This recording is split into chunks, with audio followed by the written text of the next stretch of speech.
Everybody knows John Wayne Gacy, Ted Bundy, Jeffrey Dahmer. But what about the other guys? The lesser known, that are just as evil. Come along and explore them and learn some hard lessons with me, Brett, and my co-host and beautiful wife, Deanna. Each week, we will be exploring the dark minds of these people, also paranormal, conspiracy theory, and some cryptids. We hope you have as much fun with this as we do.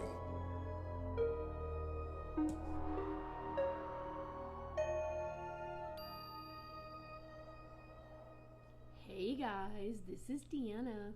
Hey classmates, this is Brett, and welcome back to another Hard Lessons. Yes. The podcast that just keeps on going and going. We're like the Energizer Bunny. Are we? Well, to our 2 or 3 listeners. Yes. Hey, I love y'all, those faithful listeners out there. We do too. Or I do too. Like you got another person in that body? You think I'm this size for a reason? So that's why. You just think I ate a lot. Dude, that's weird. You remember that movie? The face was in the back. Anyway. Harry Potter? No, I can't remember what movie it was where they basically were twins, and the one twin was absorbed into her body, and they hid it from her. And I'm having a memory, but I can't. That was a good movie. Anyway, that's... Classmates, if anybody out there knows what movie Teach and I are trying to think of, let us know on our Facebook page, Hard Lessons TCP, or Instagram, Hard Lessons TCP. Yeah, I mean, we watched it maybe last year or during the fall because it was one of those scary movies. No, I don't remember. I I'll know. Google it. I know what one you're talking. I mean, I remember watching it. I can't remember the name. Anyway, that's where my brain went when you said 2 bodies, and I was like, oh, so that's where it's from, and there's 2 people in you. Yeah, my twin. Yes. Harvey. No, don't be dumb. So, Teach, how was your week? It was a decent week. We had testing, and some of the kids did good. Some of the kids, I had to say, that is extremely unacceptable grade level. And my tone of voice is probably sweeter now than what it was when I was talking to them. Right. So, and it was just it was an emotional week. Lost a really good friend, and it's still pretty raw and painful. It is. Classmates, We lost one of our biggest fans. one of our biggest supporters. She was a huge supporter of Hard Lessons before Hard Lessons even started. Yep. Side note, Teach was on the fence about being on a podcast, and I had talked to this young lady. Her name is Morgan, and I've known her. I have known her for 10, 15 years. She is one of those that no matter what she's doing, if you needed something, she would be there for you. And so, like Teach said, she was one of our biggest supporters before we got started, and been one of our biggest fans since we got started. Yep, And she'd be repping one of our awesome shirts that we had made for us. yes, by another huge supporter, Miss Lainey. Yes. Thank you so much, Lainey Bug. These shirts are amazing. You knocked it out of the park. But something that not everybody knows, and Morgan and I had asked her, I was like, hey, I want to start this true crime podcast. Deanna is kind of on the fence about doing it with me. She's got a lot of stuff going on. She's gone back to school to get her master's degree. And Morgan was like, oh, I would absolutely love to do that. She would be your paranormal girl. She would. She'd be all up in that. She and I had even come up with a name for our show. It was going to be Murder with Friends. Or Murder with Friends. And we were going to do it, but Teach came on board, and Morgan said, I absolutely 100% will not do it if Deanna decides she wants to. Even after we get everything set up, after we get everything going, I will bow out and let Deanna take over. But it never got to that point. Deanna finally said, you know what, I think it'll be fun. She started listening to podcasts with me, and she's like, I think it'd be something fun that we could do. So no, my favorite is of course ours. Almost slipped up there. But the one that I love to listen to is the Box of Oddities. The Box of Oddities. I would so love to meet them someday. Me too. Anyway, so we it was like Teach said, it was an emotional week. Had the funeral service for Miss Morgan this morning. Usually we try to get the podcast recorded for the week on Thursday, but with just things going on with Morgan and her family and other life things, college, we're just getting to it Saturday afternoon, so I'm going to have to try to hurry up and edit it so it can be published tomorrow. But with all that being said, and I'll give more information on next week's episode, but at the end of today's, we won't be drawing a topic for next week. We wanted to go ahead and bring y'all the second part of the Toy Box Killer and get David Parker Ray out of our mind. Yeah, definitely. And but next week we are going to do a tribute show to Morgan. Sorry. And so more about that next week. Yes. So long story short, it's been a very trying, emotional roller coaster of a week, but she would not want us to stop living and reaching for our goals and dreams, because that's who she is. That's her spirit. You fight for what you want. That's the legacy that she leaves behind, and she will forever be missed but never forgotten. So with that being said, class is in session. All right, Teach, do you have a more for us this week? I can go on into this. We don't have to have one. I honestly no, I don't. It was busy this week, and totally understand. That's fine. So maybe I'll find something that's pretty cool. There you go. Next week. Who knows? There you go. Well, like we said, this is the part 2 of David Parker Ray, the Toy Box Killer. Part dos. Part dos for our Spanish-speaking audience. That's all I can speak is dos.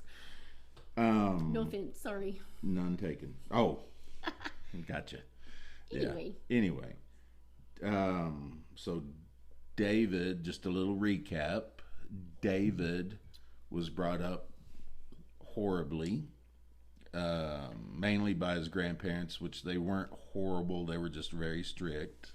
Very strict. strict. So why would you deem that horrible? Well, no, I said they weren't horrible, but when his dad would come along and then he would bring him the sadomasochistic magazines. Okay. And His dad was the influencer in the picture. exactly.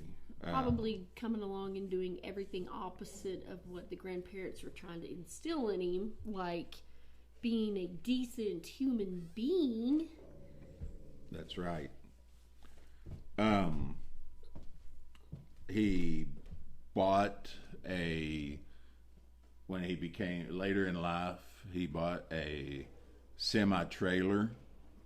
He spent over $100,000 soundproofing it, buying all these tools, torture devices. Homemade torture devices. Homemade torture devices. I showed Teach one picture after we recorded last week's episode. That was a dildo hooked up to a generator, and he would just turn it on and then walk away, leave it running for hours. A generator? Or like, I thought it like moved. A generator box. I don't know what it was. It was an electrical box, and when he turned it on, it would move in and out or whatever it was supposed to do. Yes, ma'am. Yes, ma'am. And so,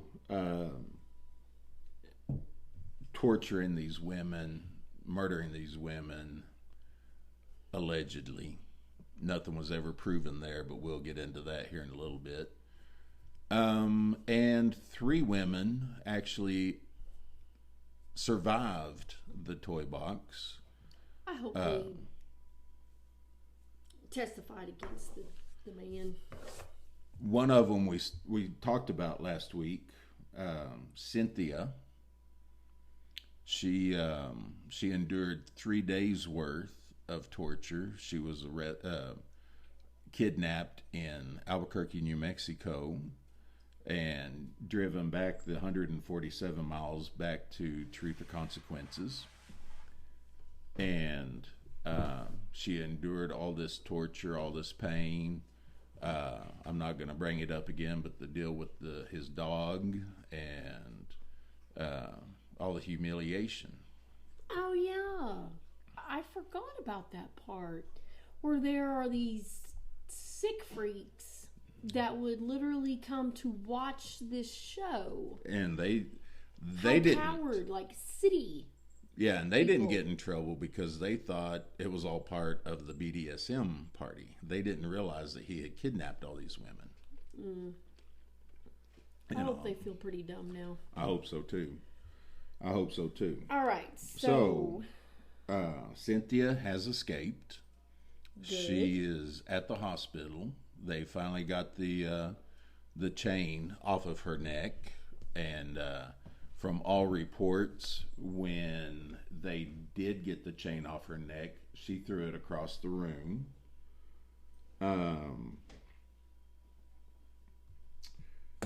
Most polite thing she could have done. Exactly. I would have, never mind. I don't know what I would have done in that situation. Now, if you remember, she had hit Hindi, the girlfriend of David Parker Ray. Remember, I was going to call her Hindi since her name is so close to Cynthia's. Cindy Hindi. Yes. Cynthia hit Hindi over the head with the lamp. Is how she made the escape out of the trailer house. So paramedics, after they get Cindy and David arrested, paramedics bring her to the same hospital. I mean, Truth or Consequences, only 6,000 people, so don't have your choice. One place to go. Exactly. Cynthia started freaking out, like, don't let her get me, don't let her get me, she's here for me. Well, she was mentally abused. I mean, oh my gosh, the terror. Hindi told hospital staff and law enforcement, watch out for that girl, she is high on meth. Well, I'm pretty sure after 3 days of nothing in your system except water, there ain't nothing in there to like really whatever. And it's like, so she's so high on meth, she's the one who locked herself in the chain? Exactly. And had all those on her wrists? She did that to herself? Well, and David had an answer for that also. She wanted me to do it. No. Oh. He was trying to help her get off of the drugs, and she kept trying to escape, so that's why he chained her up. Oh, okay. Yeah. So she needed a dog collar chain? I mean, you use what you got. Oh, okay. Yeah. Okay. That was what he had handy. That's what he had handy out of all of his mechanical skills and stores. That's all they literally had. That's right. Okay. That's right. So it's a defense. It is. Everybody has a defense. So that is right. So she was at the hospital, and Cindy came in, and of course Cindy's gonna lie her butt off. She is. Why is she gonna get in trouble? But cops saw through that. They even brought in the FBI. The state police of New Mexico came in.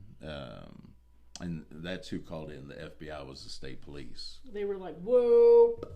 Right. And then, if the FBI needs help, what do they? Hey, God, are you busy right now?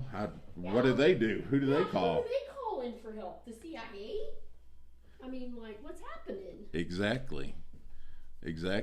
So, when they start interviewing, and Cynthia doesn't know that they've got David. She knows that they have Hindi because she saw her walk by the hospital room. Oh my gosh! Poor girl. She doesn't know that they have David yet, okay. And so when the cops start interviewing her and talking to her, she points to one of the, because the park rangers got involved also and said, "Hey, this something major's going on. We're cops also. Let's go help out." Yeah. She pointed to one of the park rangers and said, "He's one of you." Meaning he was one of them dudes that was sitting there freaking watching her be tortured. No. Oh. David works for the state park. Oh, okay. Even I'm though so he's glad not you clarified that. Even though he's not a park ranger, uniforms are similar. Oh, okay. Yeah. So. Okay, I'm sorry. I apologize. I jumped the gun. No, I wished everybody could have seen the look on Teach's face just then. It was like, oh, he was at the party. Yeah, I was gonna be like, "You're going down, dude." Yeah, he's one of you. So. Okay. Hope she clarified. Already, there's some mistrust. Mm-hmm. She's like, get the uniform away. Yeah, well, that's.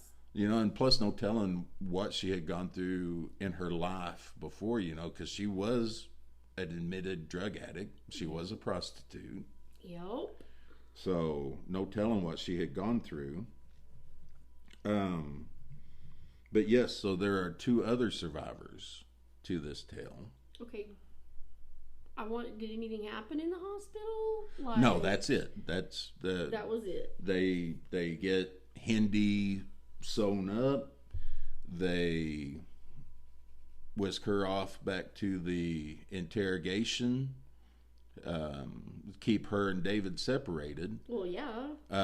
They have him at a boat training center, and because town's only so big, police department's only so big, so their offices aren't, and so they take her to the police department and interviewing her. They have him at the boat training center interviewing him. Okay. And of course David is saying all this about, she's messed up on drugs. I'm trying to get her clean. And all the while he doesn't know that the FBI and New Mexico State Police is back at his place. Taking it apart. Searching. Oh my gosh. Searching. I mean, hope they were thorough. Oh. I'm just saying, you see all those those shows, and it's like, yeah, we totally messed up. We didn't look there. Exactly. And they needed the people investigating who, like John Casey's house. Like, Yeah, there's a certain odor here that I recognize. Yeah. If you've never smelt that smell, if you smell it one time, you will never forget it again. Anyway, and then you get those people, those cops that are like, there's a blood splatter in front of you, and you're like, nah, that's just ketchup. Yeah. Or you hear stories of family going in, looking at the house, and they're like, well, what's that down there? And the cop's like, my gosh, that's blood. Yeah. How does a family member, when you're trained I can't say anything because I've been in that cop's shoes before. I one time it was here in Pampa, and myself and the world's greatest sergeant, Tommy Pickering. Hey, Tommy. How you doing, buddy? We got dispatched over to a house over here by Central Park. A young mother saying, I can't find my child anywhere. My back door is open, and the gate going out into the alley is open. And so we're like, okay, so we haul over there. And of course, Tommy is telling me over the radio, hey, be sure and look everywhere in the house. I'm going to start driving around the area. You look everywhere inside the house. Okay, I can do that. And some other officers and some deputies from the sheriff's office came by to help out. And long story short, I had walked because it had rained, and so around Central Park, is the Red Deer Creek, and when it rains, it floods. And so I had walked across Duncan Street, back there behind, where the old Gibson's is. I think it's that indoor storage facility now. Yeah. I had walked all the way up to Starkweather Street, and I was following the creek. Mm-hmm. Tommy gets on the radio and says, Officer Watson, are you sure you've looked everywhere inside this house for this child? And I was like, I have looked everywhere. I've looked under all the beds. I've looked there. I've looked here. I've looked everywhere. And he said, okay, well, child is safe and back home with his mother. He never left the house. He was under a pile of dirty clothes. Oh. So Tommy gets back on the radio and tells the other officers, I will come by and pick you up. Watson, you get to walk back. And I was I bet you a mile and a half away. And it was about 150 degrees. He said, you get to walk back, and you know why. Yeah. Yes, sir, I do. Yes. So I can't. Long story short, I can't say, you bad cop.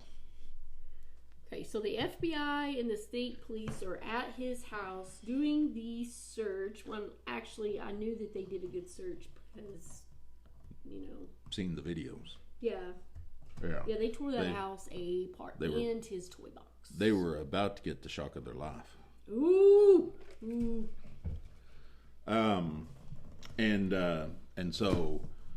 Cynthia, they're keeping her in the hospital, observing her and all that.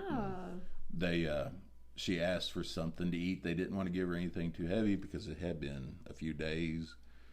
I didn't see what it was that they gave her. I'm thinking like maybe mashed potatoes or something. Broth. She immediately threw it back up. Yeah. And so, but the other two survivors. Okay. One of them came forward on her own. And that is Angelica Montano is her name. There's not a lot known about Angelica. She's trying to stay out of interviews and things such as that. Mm-hmm. It would have to be embarrassing, embarrassing of why were you in that predicament to be in that position to be kidnapped or lured in, right? And then all of the things that happened. My heart goes out to her. Well, you're gonna be upset with the cops again here in just a second. Oh my gosh. So Angelica was brought to the house. Her and Cindy knew of each other, and they were at one of the bars one night, and she was saying something about a couple of days was her kid's birthday, and she didn't have money for presents, stuff like that. And Cindy told her, she said, well, I've got a cake mix back at the house. When we leave, we'll just stop by there and get it, and at least you can have a cake for your child. Okay. So She probably didn't have a freaking cake mix. she didn't.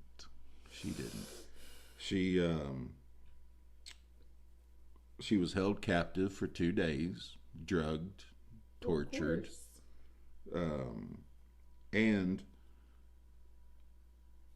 convinced them, hey, I've got these kids. It's one of them's birthday. Please let me go. I'll never say anything to anybody. And so one thing that David would do is he would dope the women up.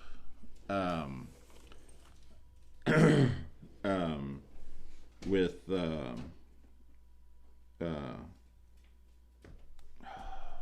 did your brain just go bloop? It did. He would dope them up so they would just be so out of it they wouldn't know what was going on. Right.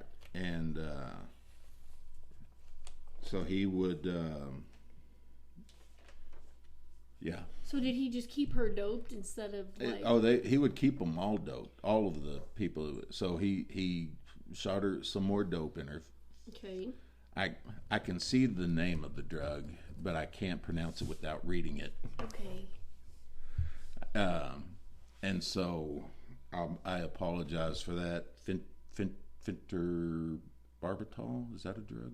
I'm gonna say yes, but I'm not a person. I'm not either. I will do better. I promise. I know I've said that for 21 weeks now, but I will get better. Anyway, so drugged her up. Okay. And took her out on the highway and released her. Just kicked her out. Okay. Just kicked her out. Okay. Walking back into town, and she was picked up by a cop. By an off-duty law enforcement officer. And didn't think nothing of it. She tells him this whole story, but he thought it was too far-fetched and did not believe her and dropped her off at a bus stop. Probably thinking, you're still high. Like, why would I believe a dope head? Yes, ma'am. Later, when she got back home, she called the police and told them everything. Mm-hmm. And again, there was no follow-up. Because they thought she's messed up. A crackhead. Mm. I mean, I don't know if that's the term. That's what our term is for anybody that's a dopehead, is they're all crackheads. Exactly. And so you can't really believe some of the stories that they say. And so if you're known for that, naturally they're not going to believe. I bet that was just like, but it was real. I wonder if she started self-doubting, like, was it really even real? Like, very well could have. Okay, so that was Angelica. The next survivor is Kelly Garrett. Kelly Garrett. Yeah. And Kelly was identified after the FBI and everybody did their searches. Mm-hmm. They found a video of a girl being tortured. Okay. And this video had a very distinct looking tattoo on the side of this female's leg. Okay. So the FBI sent that video back to their offices to see if they could maybe make that bigger and more clear image. So when they got it back, they ran it on the local news, and Kelly Garrett was like, "That's my tattoo." Okay. And so she contacted them. She had left New Mexico and was living in Colorado by the time this all came about, because this video was from 1995, and this is 1997, 98. 98, so 3 years. 3 years. So she's had 3 years to try to put all this behind her, supposedly. Well. Okay. So how did Kelly get kidnapped? Yeah. she and her husband was living in Truth or Consequences in 95. They got into a huge fight, and she was like, you know what, I'm going to leave. I'm going to go to the bar. I'm going to play some pool. I'm going to blow off some steam, which usually I think it would be the husband that would be saying this, but it's Kelly saying this. And so she leaves. Okay. Who does she see at the bar? Cynthia or David. Who? Jessie Ray, David's daughter. Oh, Cindy Handy hadn't moved from Washington yet. Remember, this is in 95. She didn't move till 97. Oh, no. The sweet little daughter? Jessie Ray. Jessie Ray. They were friends, so they had shared a few beers, and after a while, Kelly said, "I think I'm ready to go home now," and Jessie told her, she said, okay, well, I can give you a ride. And Kelly offered because she had had a few too many beers. Mm-hmm. Jessie had only had one. Correct. Of course she only had one. She needed to be all with her brain cells so she could kidnap people for her daddy. That's right. She supposedly, I'm sorry. Allegedly. Allegedly. Is that the term? Allegedly. Allegedly. She said, yeah, I'll give you a ride home, but first I need to stop by my dad's house. It's on the way to your house. That answer is always, no, it's okay. I'll find a ride elsewhere. Yes. Even being inebriated, you should know, yeah. Why do we got to make all these stops? So. Like, I can talk drunk. I can talk drunk. So, they stopped by David Parker Ray's house. Well, of course. I mean... Why not? Yeah, let's talk to Daddy. Yeah. So, of course, you know what follows. 2-3 days later of torture, rape, just mind-blowing, disgusting stuff. Exactly. Because it wasn't done consensually. 2 days later, David drops Kelly off at her house. She's passed out. She's lethargic. And he tells her husband, I work for State of New Mexico Parks Department. I found her laying on the beach, Elephant Butte Lake. Convenient. Kelly comes to and remembers nothing. Oh. And I found my notes. Oh, yay. The drugs that he would use, sodium pentothal and phenobarbital. Phenobarbital? I can't talk. Right. I'm not a nurse person. I'm not either. But apparently they mess with memory and stuff. And so Kelly had no clue of anything that had happened. When she saw the news report, and she saw her leg tattoo, and she was able to say, I know nobody else has that tattoo because I designed it. She knew nothing that had happened. She said, I've had nightmares the last few years. I have this irrational fear of duct tape, but I lost those days due to these drugs. Holy cow. Yeah.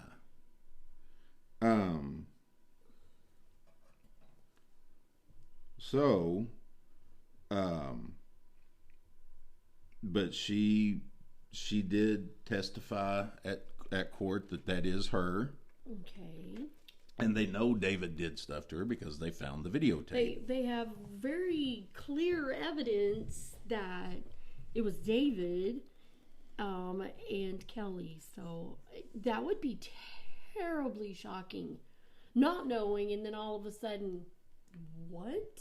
Mm-hmm. Or is it, now I'm thinking, is it worse to have it that way, or worse to know that everything that happened to you? Exactly. They could be equal. So now, cops want to talk with Jessie Ray. Jessie. Why? And she plays innocent little child. Well, of course. And there was also in 1994 a missing lady from Elephant Butte, which, is the town right next to Truth or Consequences, right by the Elephant Butte Lake, Elephant Butte State Park. There was a lady named Mary Parker that had come up missing. Oh my gosh. And the cops hadn't even thought about her and connecting her with David. And so they get Jessie in there and she tells them, there's a guy by the name of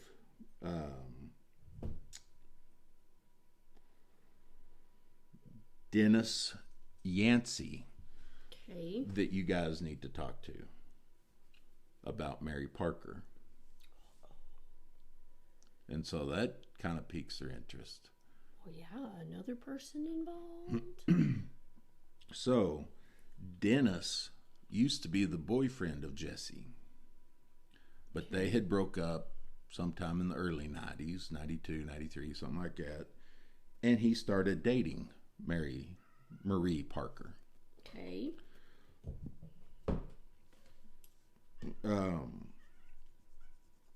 So cops go and get Dennis, bring him in, Okay. and he paints this dark tale of David drugging, torturing Marie. Poor girl. You don't even know her name. It's Marie. Sorry about this. Anybody listening R.I.P. that may know more stuff about this. We need to get better about Marie. Dennis tells even more of a horrifying tale of he being Dennis was forced to murder Marie by strangulation, while David held a gun to his head. Oh my gosh. So Dennis killed his girlfriend while David held a gun to Dennis's head, saying it's either you or her. Wow. I'd just soon kill myself. Dennis chose to live, and I would have to know his reasoning why. Why did you choose you? Although it could have gone back to, even though I would have killed myself, he could have turned around and killed her too. Exactly. He told the FBI, I can take you to where she is buried. So they go out into Elephant Butte State Park, and she's gone. Oh. And so Dennis is like, man, the only thing I know is after he brought me back into town and dropped me off, he came back out and moved her. So it is alleged that David killed, and this just blew my mind because I had never heard of him until a few years ago, and I thought I knew all of the serial killers. Mm-hmm. It is alleged that he killed upwards of 60 women. Wow. Is that like a terrible record? It seems like it's extraordinarily amount of women. I think the Green River Killer still has more of a count. What about Ted Bundy? Ted Bundy's was in the 30s or 40s. I thought he claimed more. Yeah. So why did they not find any bodies? How did they? Cremated them. Well, first of all, how do they know he killed that many women? If you remember back to last week, and remember back when he was a youngster and was getting picked on and all this was going on, where he started journaling and making notes, and they found his notebook, and he made detailed notes of everything except for where the bodies are. Oh, wow. That's weird. Names, Date. dates, how long he held them captive, and not only just in New Mexico. Remember, he was in the military. There was some in Alaska. There was some here in Texas. There was some in Utah, I believe. But what about, wasn't he in North Carolina or South Carolina? Or is that somebody else I'm thinking of? You're thinking of somebody else. Oh, oops, sorry. No, you're good. Don't want to give him any more credit than he don't deserve. Exactly. Most of them were in New Mexico. Okay. So he could have went up into Colorado and put them. Well, he didn't have to travel far. He put them in the lake. Elephant Butte Lake is. Or was. No, is. Is? Okay. 200 miles long. Has 120 miles of shoreline and is 157 feet deep. But also, and so Hindi said that the bodies that she saw him get rid of, they went into the lake. Mm-hmm. It was so murky and stuff. Divers went in. They couldn't go down 157 miles. They couldn't search all 200 miles of the lake. Usually the more you go down, the clearer it is, though. Apparently not. Well, they couldn't go all the way down because of the pressure. You know, the further you go down, the pressure. Oh, yeah. Okay. Basic diving gear. I gotcha. Okay. That makes sense. And she said that he had told her at one point in time what amateurs do, and I'm paraphrasing. Yeah. What amateurs do is they just throw the body in the lake, and then the gases in the body will help float it back up to the top. Yeah, but he didn't want that. He was smarter than that. He would gut them and remove all the organs, and then let wildlife eat that. Oh my God! So there was no gases to float them back to the top. No, they could just sit down there and also be eaten. Not only was there Elephant Butte Lake, but there's also Elephant Butte State Park, which is over 24,500 acres of land. Oh my gosh. Those bodies could be anywhere. So they cannot charge him with murder because they don't have the bodies, even though they got the evidence of him writing down everything that he did to them. So they have a very good circumstantial case. Very good circumstantial case. So Yancey went ahead and pled guilty. He's the one that murdered Marie. Yeah. He pled guilty and was sentenced to 30 years in prison. Okay. Cindy Hindi was charged with kidnapping, sexual torture. Jesse Ray was charged with kidnapping and criminal sexual penetration. So she was flipping helping. And him, remember that manuscript that he would play for all of his captives? Me and my lady have been doing this for years. How do we know he wasn't doing stuff with his own daughter?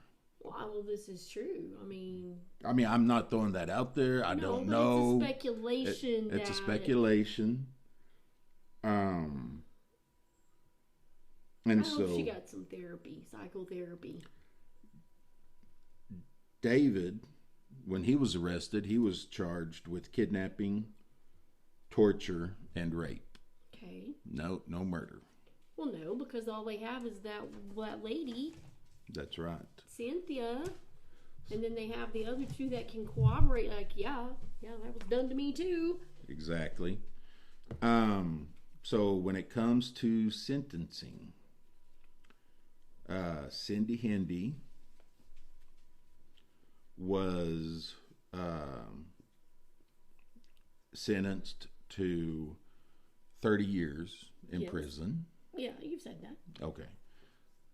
David. Yeah, that's the only one that we don't know. Well, we don't know Jesse's yet either. I didn't say her sentence. Oh, okay. That's right. David was sentenced to 223 years. Basically life. They were going to do Jesse's court next. Mm-hmm. And David said, I'll make a deal with y'all. They said, okay. He said, I won't appeal any of this. Which, I mean, what are you going to appeal, dude? We got you. Yeah, it's kind of null and void. I mean, dude. I won't appeal this. I will accept my sentence. I will go ahead and plead guilty now. When it comes to my daughter, y'all show her leniency. Okay. So, I mean, that does show that he is a caring dad, I guess. I'm like, that's like freaking fighting words there, dude. That is not a caring daddy. Yeah. So. Or he has a warped idea of it. They agreed to it. So Jesse's sentence was 30 months in prison, so less than 3 years, 2.5 years in prison, with an additional 5 years of probation after she was released. So she is a free woman now.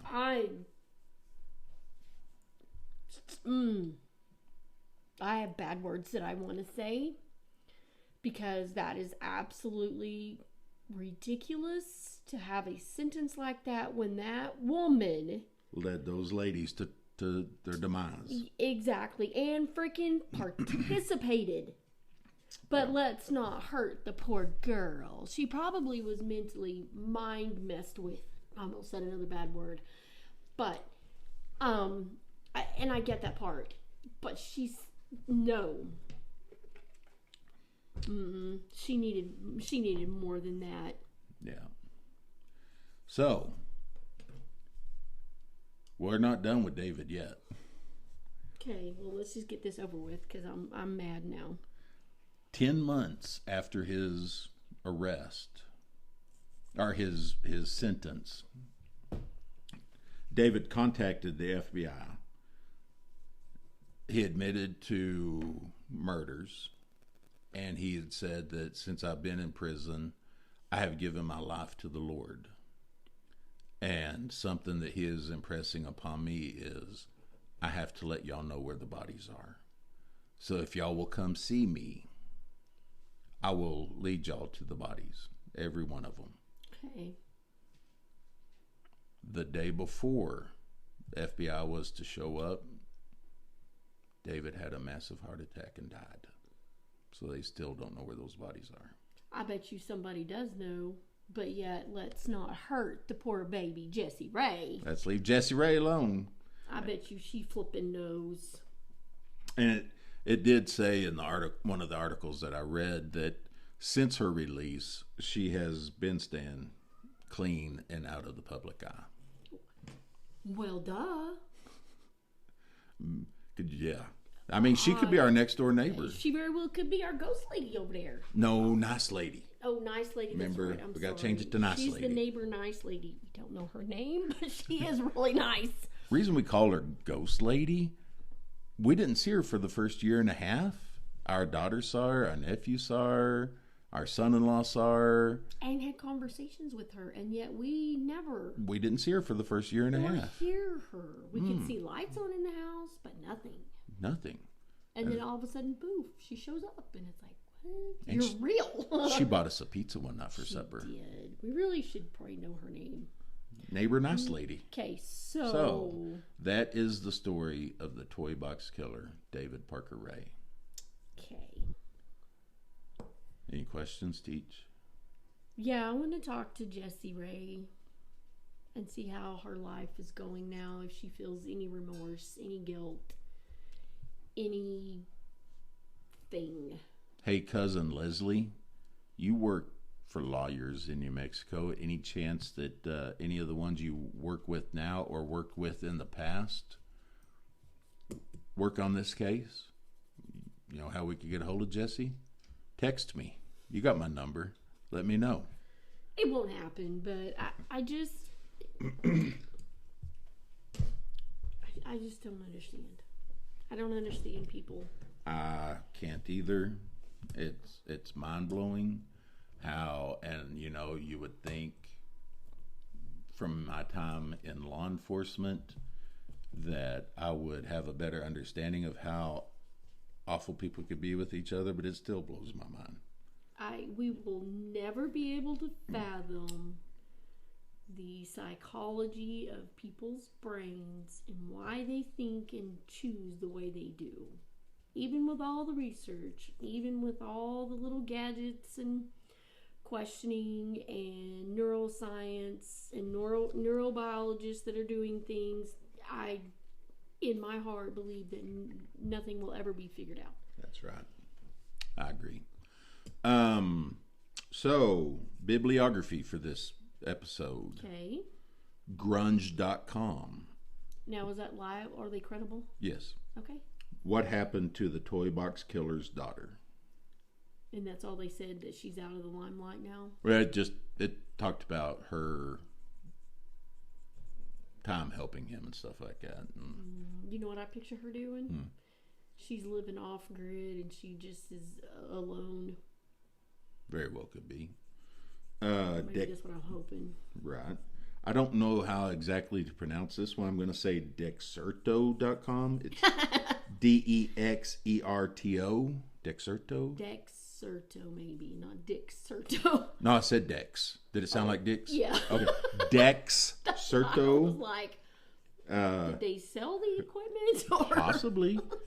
The article is called The Toy Box Killer. Who is David Parker Ray? TheSun.com, and I like the name of this article, Teach. Satan's Den, incredible tale of the victim who escaped. Okay.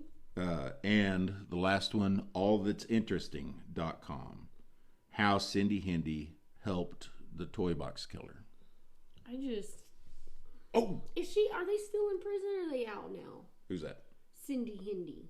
She is still in, I believe, from everything I read. Okay, David. What year was this? This was in 96, And she got 97, 30? 98. Yeah. I need to know like a real year. 99 into 2000. Okay, that's... So, I mean... Okay, she's still there. She's still there, Yeah, unless she's been paroled. She still has about 3 or 4 years. Unless she's been paroled.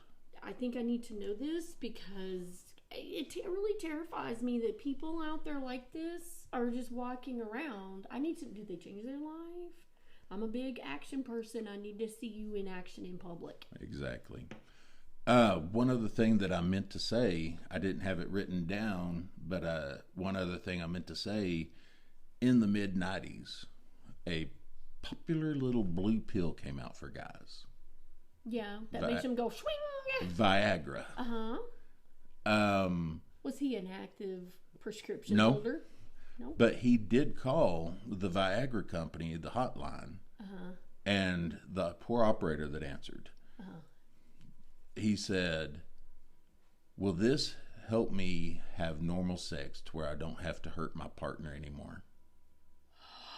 I believe I'd been like, my shift ended 5 minutes ago. Goodbye.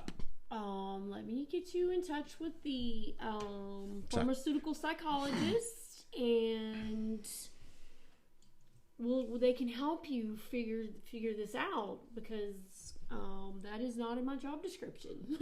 Exactly. I can get you a hold of a nurse. All right, classmates. That is David Parker Ray. We're going to put a lid on that box. Toy box.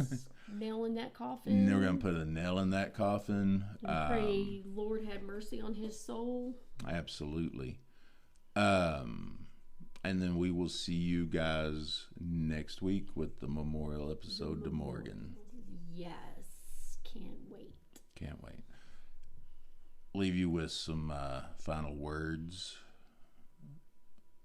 Treat each other with love and respect, but don't let nobody cross you. And that perfectly sums up Morgan. Awesome. I'm going to have to process what you just said, but okay. Yeah. Everybody deserves somebody that looks out for them, and that was Morgan. She was the champion of the underdogs. Now, if you would have said it that way, I would have been like, But do not cross her path. Do not anger her. yeah.